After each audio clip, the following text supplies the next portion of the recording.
मयानंग विकार रूपलड़ा विद्वद्भं चंद्रात्मिके कुंफटकारमयी त्वमेव शरणं मंत्रात्मिके मादृशी मूर्तिस्ते जननी त्रिधाम घटिता स्तुराति सुखमावरा देवानां हृगोचरा कथं पातु मां जगज्जननी माँ तारा आदि दिनर इष्ट देवता बृहस्पति देवता लक्ष्मी नारायण इष्टदेवी माँ जगज्जननी खंडुआड़ी जो मैंने आज आठ संवादर दैनिक राशिफल कार्यक्रम देखुं शुणुंट से आज दिन सुख समृद्धि मानसिक पारिवारिक शांति उत्तम स्वास्थ्य और संपदर दिन हो जगन्नाथ पाखे कामना करी आरंभ करुचु आज दैनिक राशिफल कार्यक्रम। जय जगन्नाथ। आज अप्रैल मास 3 तारिख 2025 मसीहा मीन 21 दिन चैत्र मास शुक्लपक्ष षष्ठी गुरुवार षष्ठी तिथि रात्रि 9:42 पर्यंत रहा सप्तमी तिथि भोग हो। आज राशि नक्षत्र रोहिणी वृष रोहिणी नक्षत्र सकाल 7:02 पर्यंत रहा मृगशिरा नक्षत्र भोग हो। चंद्र वृष राशि संध्या 6:20 पर्यंत अवस्थान करेंगे।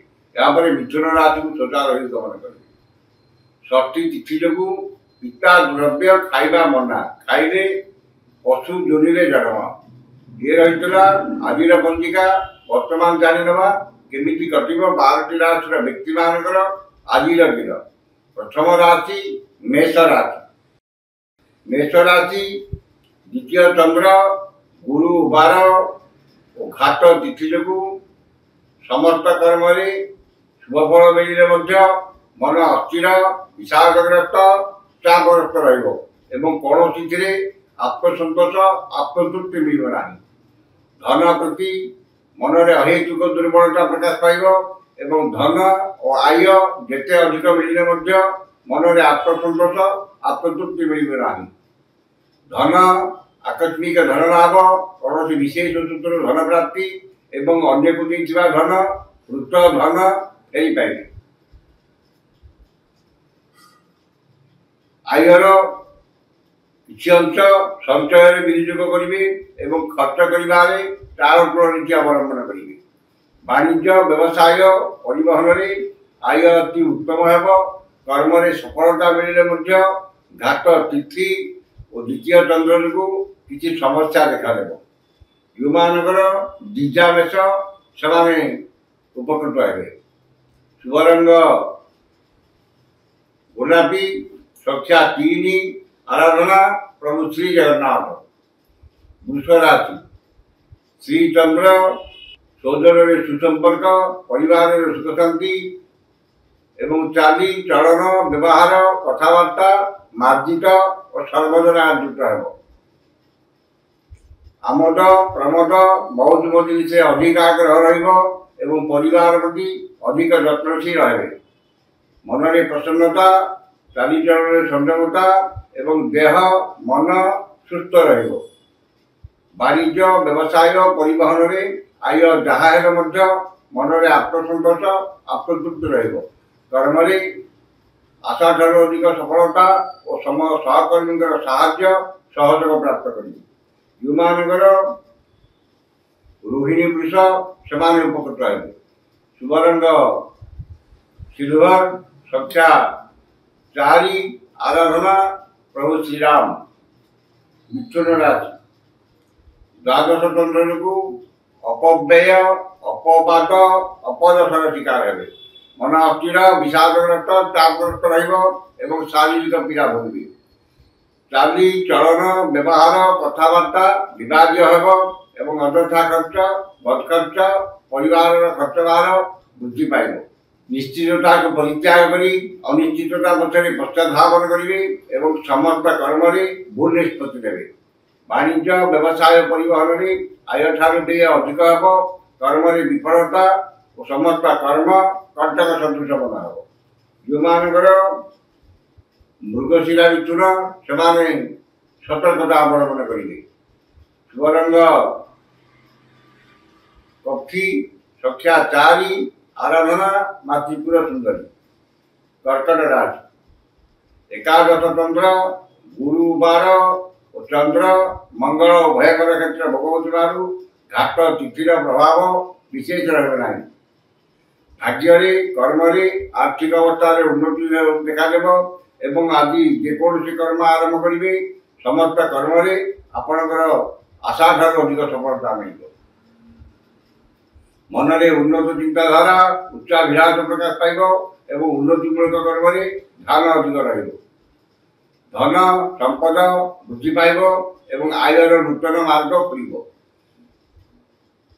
ସମସ୍ତ ଗୁରୁତ୍ୱପୂର୍ଣ୍ଣ ନିଷ୍ପତ୍ତି ନେବାରେ ସମର୍ଥ ହେବେ ଏବଂ ବିଦେଶ ଯାତ୍ରାର ସୁଯୋଗ ମିଳିବ। ବାଣିଜ୍ୟ, ବ୍ୟବସାୟ, ପରିବହନରେ ଆୟ ଅତି ଉତ୍ତମ ହେବ। କର୍ମରେ ସଫଳତା, ଉଚ୍ଚ ସମ୍ମାନ, ଉଚ୍ଚ ପଦବୀ ପ୍ରାପ୍ତ ହେବ। ଯେଉଁମାନଙ୍କର ପୁନର୍ବସୁ ଓ ସ୍ତ୍ରୀ କର୍କଟ ସେମାନେ ଉପକୃତ ହେବେ। ଶୁଭ ରଙ୍ଗ ଧଳା, ସଂଖ୍ୟା 1, ଆରାଧନା ଭଗବାନ ଶିବ। ସିଂହ ରାଶି, ଦଶମ ଚନ୍ଦ୍ର ଯୋଗୁଁ ନୂତନ କର୍ମ ଆରମ୍ଭ କରିପାରନ୍ତି କିମ୍ବା ନୂତନ ନିଯୁକ୍ତିର ଖବର ମିଳିପାରେ। ସୁଖବର, ସୁସମ୍ବାଦ ମିଳିବ ଏବଂ ସମସ୍ତ କର୍ମରେ ସୁଚିନ୍ତିତ ପଦକ୍ଷେପ ଦେବେ। ଆଜି ଯେକୌଣସି କର୍ମ ଆରମ୍ଭ କରିବେ ସେଥିରେ 100% ସଫଳତା ପାଇବେ ଏବଂ ସମସ୍ତ କଷ୍ଟସାଧ୍ୟ କାମ, ଅସମ୍ପୂର୍ଣ୍ଣ କର୍ମକୁ ପୂର୍ଣ୍ଣାଙ୍ଗ କରିବାରେ ସମର୍ଥ ହେବେ। ବାଣିଜ୍ୟ, ବ୍ୟବସାୟ, ପରିବହନରେ ଆୟ ଯାହା ହେଲେ ମଧ୍ୟ ମନରେ ଆତ୍ମସନ୍ତୋଷ, ଆତ୍ମତୃପ୍ତି ରହିବ। ମନରେ ସତ୍ଚିନ୍ତା, ସଦ୍ଭାବନା ପ୍ରକାଶ ପାଇବ ଏବଂ ସତ୍ କର୍ମରେ ଅଧିକ ଆଗ୍ରହ ରହିବ। ଯେଉଁମାନଙ୍କର ପୂର୍ବ ଫାଲ୍ଗୁନୀ ସିଂହ ସେମାନେ ଉପକୃତ ହେବେ। ଶୁଭ ରଙ୍ଗ ଗୋଲାପୀ, ସଂଖ୍ୟା 11, ଆରାଧନା ମା ମାତଙ୍ଗୀ। କନ୍ୟା ରାଶି, ନବମ ଚନ୍ଦ୍ର ଯୋଗୁଁ ଗୁରୁଜନଙ୍କ କୃପା, କ୍ଷମତାଶାଳୀ ବ୍ୟକ୍ତିଙ୍କ ସହାୟତା ଏବଂ ରାଜନୈତିକ ବ୍ୟକ୍ତିଙ୍କର ଶୁଭଦୃଷ୍ଟିରେ ରହିବେ। ମନରେ ଉନ୍ନତ ଚିନ୍ତାଧାରା, ଉଚ୍ଚାଭିଳାଷ ପ୍ରକାଶ ପାଇବ ଏବଂ ଉନ୍ନତିମୂଳକ କର୍ମରେ ଧ୍ୟାନ ଅଧିକ ରହିବ। ପରୋପକାର, ସମାଜ ସେବା, ଧାର୍ମିକ କର୍ମରେ ଅଧିକ ଆଗ୍ରହ ରହିବ ଏବଂ କୌଣସି ସଭା କିମ୍ବା ସଂଗଠନର ନେତୃତ୍ୱ ମିଳିବ। ଗୁରୁଜନଙ୍କ ପ୍ରତି ସମ୍ମାନ, ଲଘୁଜନଙ୍କ ପ୍ରତି ସ୍ନେହ, ଶ୍ରଦ୍ଧା, ଆନ୍ତରିକତା ଅଧିକ ରହିବ। ବାଣିଜ୍ୟ, ବ୍ୟବସାୟ, ପରିବହନରେ ଆୟ ଅତି ଉତ୍ତମ ହେବ। କର୍ମରେ ସଫଳତା ଓ ପ୍ରମୋଶନ ମିଳିପାରେ। ଯେଉଁମାନଙ୍କର ହସ୍ତା କନ୍ୟା ସେମାନେ ଉପକୃତ ହେବେ। ଶୁଭ ରଙ୍ଗ ମେରୁନ୍, ସଂଖ୍ୟା 8, ଆରାଧନା ଭଗବାନ ବିଷ୍ଣୁ। ତୁଳା ରାଶି, ଅଷ୍ଟମ ଚନ୍ଦ୍ର ଘାଟ 12 ଯୋଗୁଁ ବାଦ ବିବାଦ, ସ୍ୱାସ୍ଥ୍ୟ, ଆର୍ଥିକ କାରବାର, ଉଚ୍ଚସ୍ଥାନ ଆରୋହଣ, ଯାନବାହନ ଆରୋହଣ କାଳରେ ସତର୍କତା ଅବଲମ୍ବନ କରିବେ। ଧନ କ୍ଷତି, ମାନସିକ ଅସ୍ଥିରତା, ପରିବାରରେ ମନମାଳିନ, ଚାଲି ଏବଂ ଶାରୀରିକ ପୀଡ଼ା ଭୋଗିବେ। ମନ ଅସ୍ଥିର, ବିଷାଦଗ୍ରସ୍ତ, ଚାପଗ୍ରସ୍ତ ରହିବ ଏବଂ ଚାଲି ଚଳନ, ବ୍ୟବହାର, କଥାବାର୍ତ୍ତା ବିବାଦୀୟ ହେବ।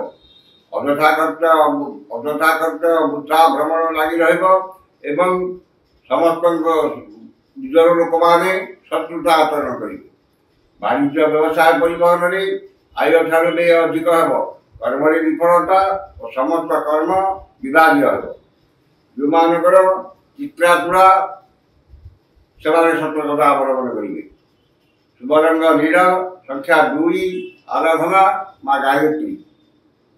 ମିଥ୍ୟା ରାଶି, ଘାତ ଚନ୍ଦ୍ର ଯୋଗୁଁ ମନରେ ଦୁଶ୍ଚିନ୍ତା, ଦୁର୍ଭାବନା ଏବଂ ହତୋତ୍ସାହ ଭାବ ପ୍ରକାଶ ପାଇବ ଏବଂ ଶାରୀରିକ ପୀଡ଼ା ଭୋଗିବେ। ମନରେ ଅସ୍ଥିରତା, ପରିବାରରେ ମନମାଳିନ୍ୟ, ଦାମ୍ପତ୍ୟ ଜୀବନରେ ଝଡ଼ର ସୂତ୍ରପାତ ହେବ। ସହଧର୍ମିଣୀଙ୍କର ସ୍ୱାସ୍ଥ୍ୟଗତ ସମସ୍ୟା କିମ୍ବା ପରିଚିତ ମହିଳାଙ୍କ ଠାରୁ ଅପମାନ ମିଳିପାରେ। ମୂଲ୍ୟବାନ ପଦାର୍ଥ ନଷ୍ଟ କିମ୍ବା ହଜିଯାଇପାରେ ଏବଂ ମହିଳା ହେତୁକ କ୍ଷତିରେ ପଡ଼ିପାରନ୍ତି କିମ୍ବା ବିପଦରେ ପଡ଼ିପାରନ୍ତି। ବାଣିଜ୍ୟ, ବ୍ୟବସାୟ, ପରିବହନରେ ଆୟ ମଧ୍ୟମ ହେବ। କର୍ମରେ ବିଫଳତା ଓ ସମ୍ମାନ ହାନି ଘଟିବ। ଯେଉଁମାନଙ୍କର ଅନୁରାଗ ଇଚ୍ଛା ସେମାନେ ସତର୍କତା ଅବଲମ୍ବନ କରିବେ। ଶୁଭ ରଙ୍ଗ ହଳଦିଆ, ସଂଖ୍ୟା 6, ଆରାଧନା ମା ଚଣ୍ଡୀ। ଧନୁ ରାଶି, ଷଷ୍ଠ ଚନ୍ଦ୍ର, ଷଷ୍ଠୀ ତିଥି, ଗୁରୁବାର ଓ ରବି, ଚନ୍ଦ୍ର ମଙ୍ଗଳ ଉଭୟଙ୍କର କ୍ଷେତ୍ର ଭୋଗ ହେଉଥିବାରୁ ଯଶ, ସମ୍ମାନ, ସାମାଜିକ ପ୍ରତିଷ୍ଠା, ଜନସମ୍ପର୍କ ବୃଦ୍ଧି ପାଇବ। ଭାଗ୍ୟରେ କର୍ମରେ ଆର୍ଥିକ ଅବସ୍ଥାରେ ଉନ୍ନତି ଦେଖାଦେବ ଏବଂ ଅସମ୍ଭବକୁ ସମ୍ଭବ କରିବାରେ ସମର୍ଥ ହେବେ।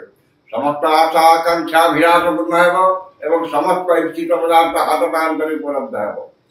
ବାଣିଜ୍ୟ ବ୍ୟବସାୟ ପରିବହନରେ ଆୟ ଅତି ଉତ୍ତମ ହେବ। କର୍ମରେ ଆଶାଠାରୁ ଅଧିକ ସଫଳତା, ଉଚ୍ଚ ସମ୍ମାନ, ଉଚ୍ଚ ପଦବୀ, ସହକର୍ମୀଙ୍କର ସହଯୋଗ ଓ ପଦସ୍ଥ ଅଧିକାରୀଙ୍କର ଶୁଭ ଦୃଷ୍ଟିରେ ରହିବେ।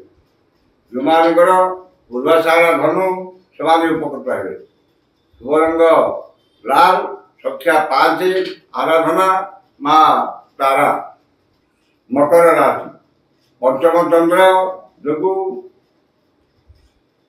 ଯଶ, ସମ୍ମାନ, ସାମାଜିକ ପ୍ରତିଷ୍ଠା, ଜନସମ୍ପର୍କ ବୃଦ୍ଧି ପାଇବ।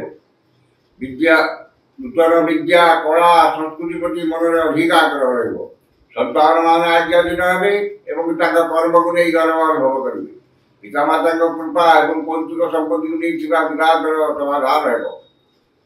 ବାଣିଜ୍ୟ ବ୍ୟବସାୟ ପରିବହନରେ ଆୟ ମଧ୍ୟମ ହେବ। କର୍ମରେ ଆଶାଠାରୁ ଅଧିକ ସଫଳତା ଓ ସହକର୍ମୀଙ୍କର ସହଯୋଗ ପ୍ରାପ୍ତ କରିବେ। ଯେଉଁମାନଙ୍କର ସବଳ ମକର ସେମାନେ ଉପକୃତ ହେବେ।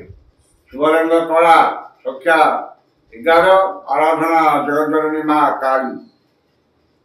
କୁମ୍ଭ ରାଶି, ଚତୁର୍ଥ ଚନ୍ଦ୍ର ଓ ଘାତ ବାର ଯୋଗୁଁ ବାଦ ବିବାଦ, ସ୍ୱାସ୍ଥ୍ୟ, ଆର୍ଥିକ କାରବାର, ସୌଜନ ପରିଜନଙ୍କ ସହ କଥାବାର୍ତ୍ତା, କ୍ଷମତାଶାଳୀ ବ୍ୟକ୍ତିଙ୍କ ସହ କଥାବାର୍ତ୍ତା ଏବଂ ରାଜନୈତିକ ବ୍ୟକ୍ତିଙ୍କ ସହ କଥାବାର୍ତ୍ତା ବେଳେ ସତର୍କତା ଅବଲମ୍ବନ କରିବେ। ଗୁରୁଜନଙ୍କ ସହ ବିବାଦ, କ୍ଷମତାଶାଳୀ ବ୍ୟକ୍ତିଙ୍କ ସହ ଶତ୍ରୁତା ଏବଂ ରାଜନୈତିକ ବ୍ୟକ୍ତିଙ୍କ କ୍ରୋଧର ଶିକାର ହେବେ। ଅନ୍ୟକୁ ଦେଇଥିବା ଧନ ପାଇବାରେ ବିଫଳ ହେବେ ଏବଂ ଅନ୍ୟଠାରୁ ଆଣିଥିବା ଧନ ଫେରାଇବାରେ ଅସମର୍ଥ ହେବେ। ଧନକୁ ନେଇ ବିବାଦ, ମାରି ମକଦ୍ଦମାରେ ପଡ଼ିପାରନ୍ତି ଏବଂ ମୂଲ୍ୟବାନ ପଦାର୍ଥ ନଷ୍ଟ କିମ୍ବା ହଜି ଯାଇପାରେ।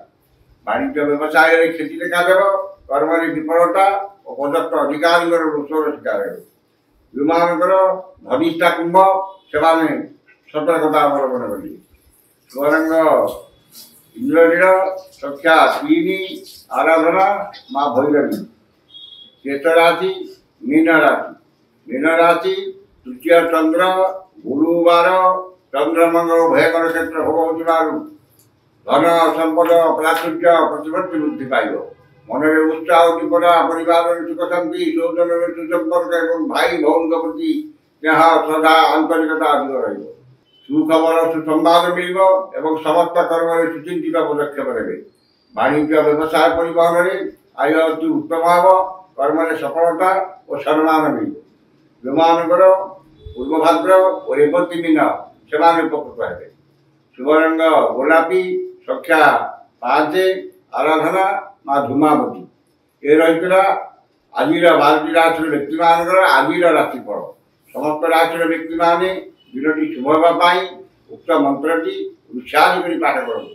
ଋଷାଦିଟି ହେଲା ଗଚ୍ଛତ୍ରୀ ବୃହସ୍ପତି ମହାମନ୍ତ୍ରଶ୍ଚ ଈଶ୍ୱର ଋଷିଃ ଅନୁଷ୍ଠୁପ୍ ଛନ୍ଦାଃ ଅର୍ଦ୍ଧଦିବସ ଦିବସାଧିପତି ବୃହସ୍ପତି ଦେବତା ସ୍ମୃତେ। ବୃହସ୍ପତି ଦେବତା ମନ୍ତ୍ର 108 ସଂଖ୍ୟକ ମନ୍ତ୍ର ଜପେ ବିନିଯୋଗ। এটা ঋষাদি ଥରେ କରିବେ ଏବଂ ମନ୍ତ୍ରଟି ହେଲା ପବୈ କ୍ଳିଂ ବୃହସ୍ପତୟେ ନମଃ। ଏ ମନ୍ତ୍ରଟିକୁ ସକାଳ 108 ଏବଂ ସନ୍ଧ୍ୟାରେ 108 ପାଠ କରନ୍ତୁ। ନିଶ୍ଚିତ ଭାବରେ ଦିନଟି ଆପଣଙ୍କର ମଙ୍ଗଳମୟ ଏବଂ ଶୁଭମୟ ହେବ। ଆଜି ତ ସମୟ ସରିଯାଇଛି, ଆସନ୍ତାକାଲି ଦେଖା ହେବ ଠିକ୍ ଏହି ସମୟରେ। ବିଦାୟ ଦିଅନ୍ତୁ। ଜୟ ଜଗନ୍ନାଥ।